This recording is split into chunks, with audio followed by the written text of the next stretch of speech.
Pelo sinal da Santa Cruz, livrai-nos Deus, nosso Senhor, dos nossos inimigos. Em nome do Pai, do Filho e do Espírito Santo. Amém. Benedíssimo Padre Cláudio Omar, amados irmãos e irmãs, em nosso Senhor Jesus Cristo.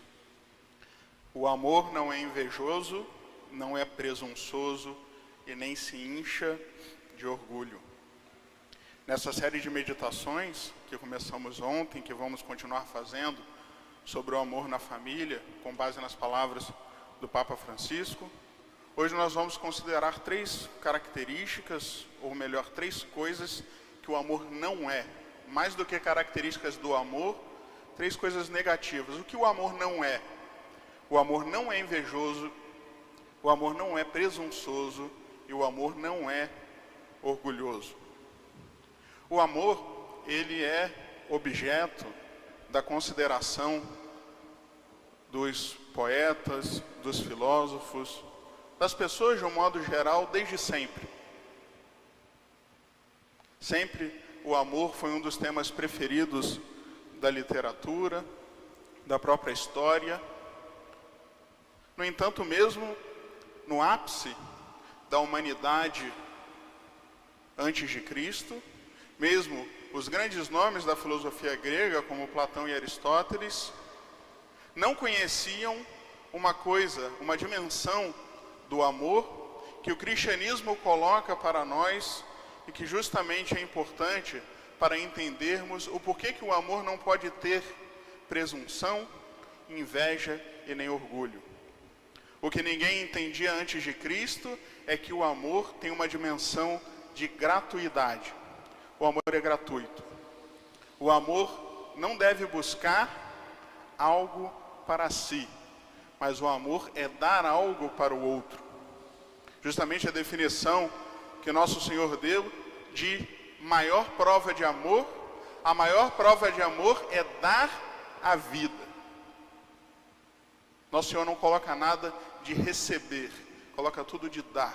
A maior prova de amor é dar a vida. E justamente porque o amor é gratuito, o verdadeiro amor pensa no outro e não em si, é que o amor não pode ter esses vícios e esses defeitos, que são vícios e defeitos que nos fazem voltar-se e fechar-se em si mesmo.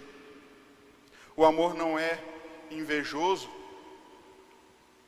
Falar que o amor não é invejoso significa dizer que no amor não há lugar para sentir desgosto pelo bem do outro.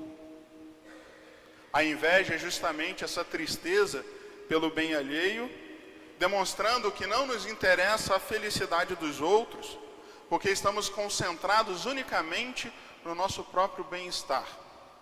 O invejoso é fechado em si e não consegue se alegrar com algo que não diga referência diretamente ao seu próprio bem, à sua própria alegria.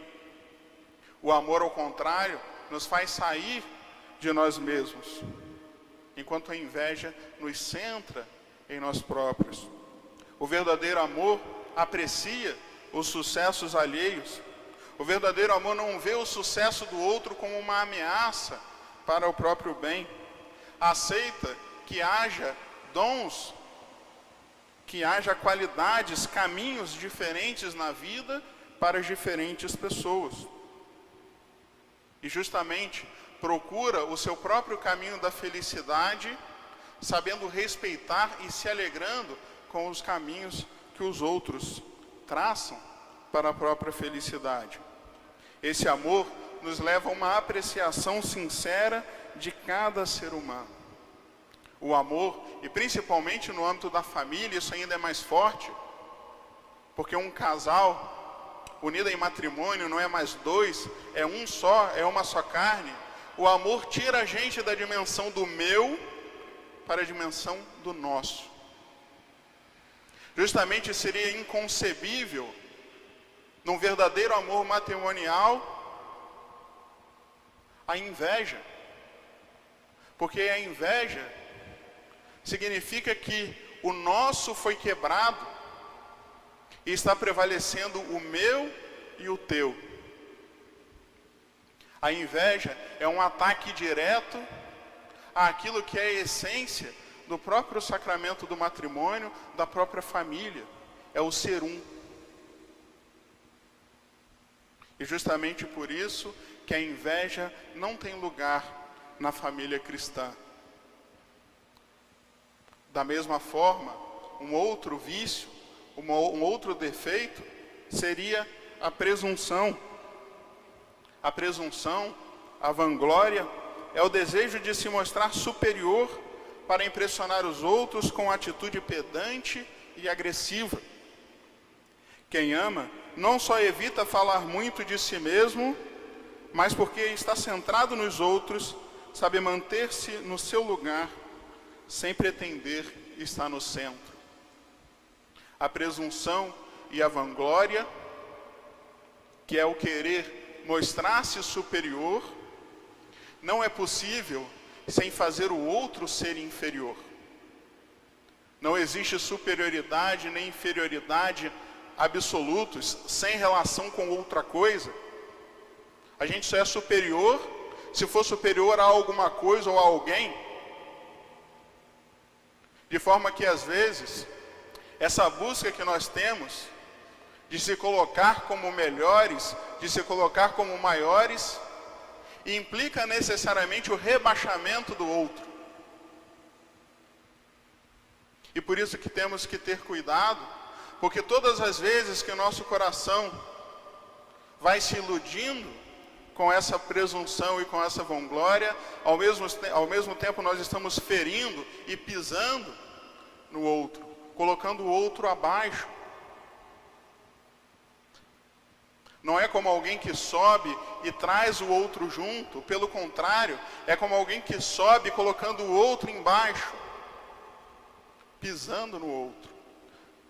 Por mais que na maioria das vezes a prática da nossa vanglória, da nossa presunção, não leve a gente a refletir em todo o alcance daquilo que nós estamos fazendo, se a gente parar para pensar, nós estamos ferindo, nós estamos rebaixando, nós estamos humilhando. E justamente o amor, por ser esse dar, essa gratuidade, não pode ser compatível com esse colocar-se por cima de um outro inferiorizado. E justamente nesse mesmo caminho é que nós dizemos que o amor não é orgulhoso. A presunção e o orgulho estão muito ligados. O orgulho sempre foi relacionado a inchaço. O amor não se incha de orgulho. O que é uma coisa inchada? Uma coisa inchada é quando ela está com um tamanho desproporcional. Não era para estar assim. Está grande, mas não um grande natural. É um grande deformado. O amor não se engrandece. O amor não tem essa obsessão por mostrar as próprias qualidades. O orgulho tira do ser humano o sentido da realidade. A pessoa orgulhosa, ela pensa que ela é maior do que aquilo que ela é. É por isso que o orgulho tem uma dimensão de ser ridículo. É desproporcional. A pessoa se considera em um nível, em um patamar que ela não alcança, só que ela não percebe. São Paulo, ele fala disso. Ele coloca a ciência como um dos motivos para um inchaço do orgulho, colocando a caridade como aquilo que, ao contrário, edifica. Da mesma forma, na vida familiar, o achar-se melhor, o achar-se mais sábio, o achar-se maior, vai fazendo com que a gente se enche e a gente deixa de edificar. A caridade edifica. O orgulho nos torna insolentes. O orgulho nos faz ter, como diz o Papa, mais palavreado do que poder. E principalmente é importante, porque o orgulho é a mais antiga tentação do homem.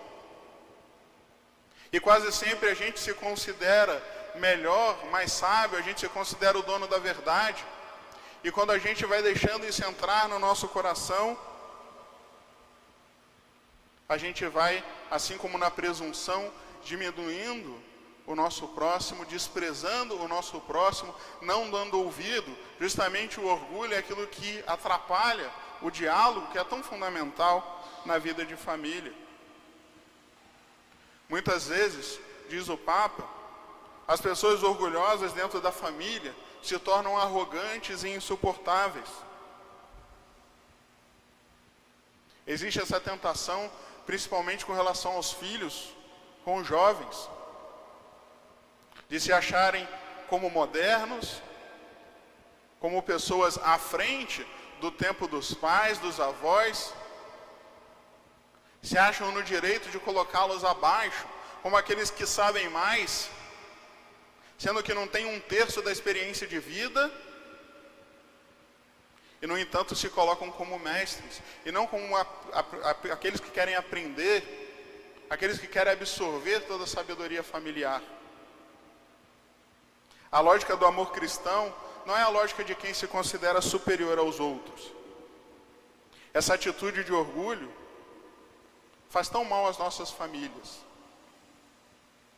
É justamente aquela atitude que faz com que a frieza vá tomando conta no coração, que faz com que o marido comece a ver a mulher como empregada e não como companheira, com que a mulher comece a ver o marido como uma espécie de provedor material e financeiro. Quando a gente começa a olhar de cima, e não mais um para o outro, como é na hora do casamento. Na vida familiar, não pode reinar a lógica do domínio.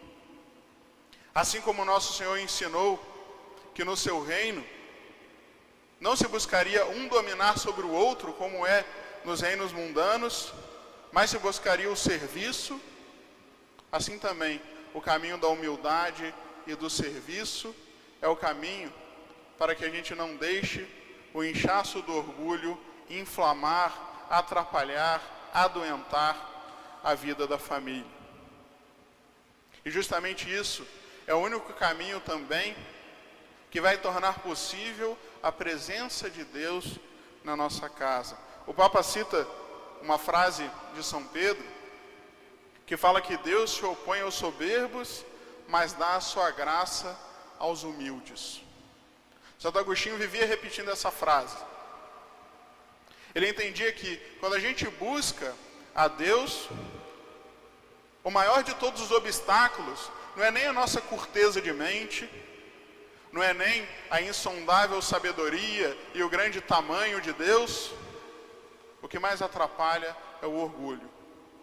Deus resiste aos soberbos e dá sua graça aos humildes. É isso que nós vemos na família de Nazaré, a humildade.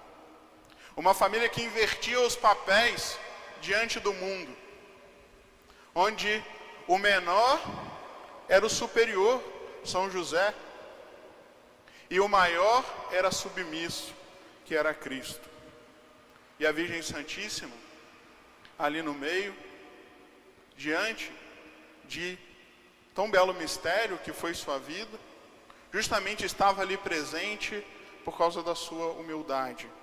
Deus a escolheu por causa da sua humildade. E Maria mostra durante toda a história a sua preferência pelos humildes, como nós vemos em Fátima. Maria escolheu os humildes porque Deus escolhe os humildes. Portanto, vamos pedir a Deus que na nossa família reine a humildade. Se nós queremos Deus em casa, é preciso que seja vivida a humildade em casa.